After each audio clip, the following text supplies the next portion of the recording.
Hi there, we're going to be talking about password security. This week's question is, are encrypted passwords safe? My name is Steve, this is TQA Weekly. This is in response to Twitch's hack. Twitch is owned by Amazon, and we have learned that you should probably be changing your password.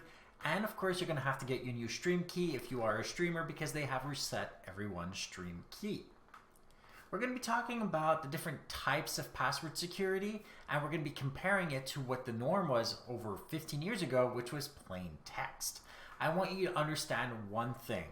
Password security can be complicated, and nothing is truly safe. It's just safer than the alternative, which was plain text.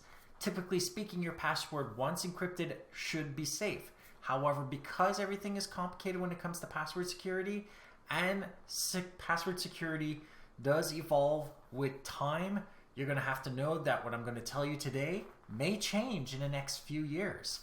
And it's going to be important for you to understand that. We're going to start off with the first thing that we used to use, which is hashing. And we still do hash passwords on websites. However, it used to be acceptable to use MD5.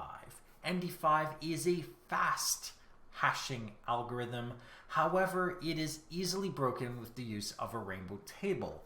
All hashing algorithms can be defeated using a rainbow table, and a rainbow table is simply a dictionary password with the hash response for each of the possible passwords. If you actually have enough processing power, you can create your own rainbow table to decipher every single password on a website, making hashing by itself a powerful tool and extremely weak in the terms of password security. However, there are several techniques that we can use to improve the results with hashing algorithms, such as salting the password. Salting the password obfuscates it by adding extraneous data to the password, meaning that if you are at least intelligent or, conscious enough to actually use salting and make a unique salt for every single one of your users, you're going to improve the security for each one of those users exponentially.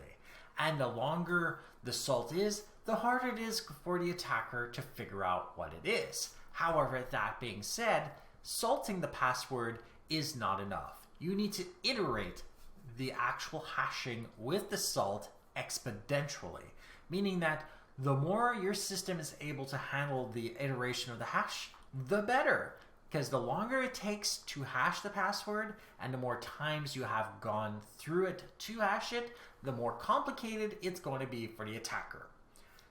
But, like I said, it's still subject to rainbow tables, meaning that if they are patient enough, they can decode an entire database by simply creating an exponentially longer and longer and longer rainbow table for every single one of the users. And that is brute force.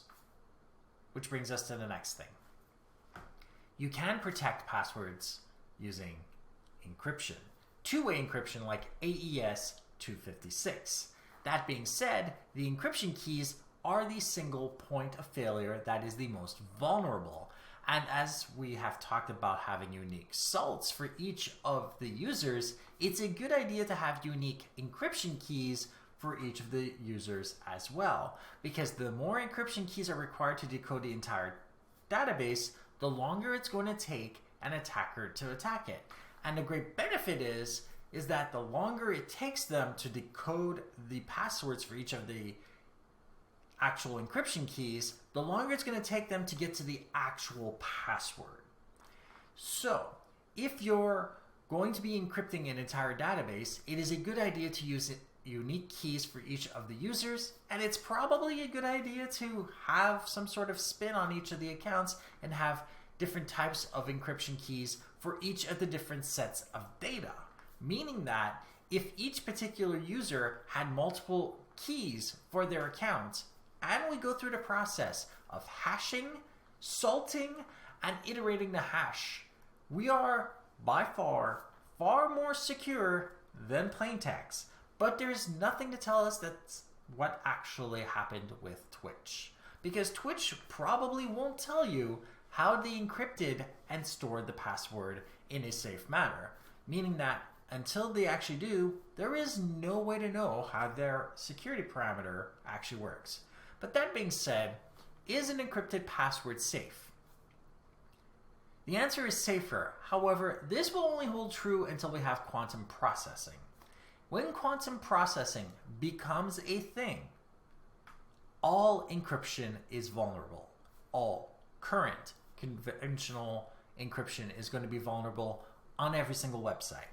And when that happens, your password security will be no better than plain text. And that is the scary truth about your passwords. One day, everything's going to have to change again. This is why it's an ever-evolving cat and mouse game when it comes to password security.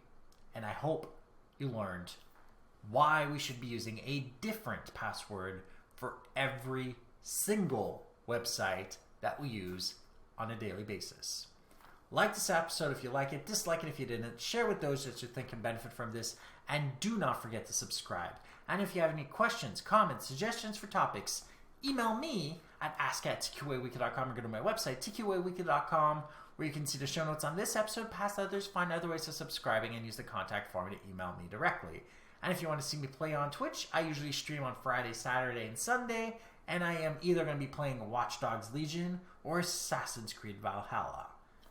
Can't wait to see you there. Thank you for watching, and goodbye.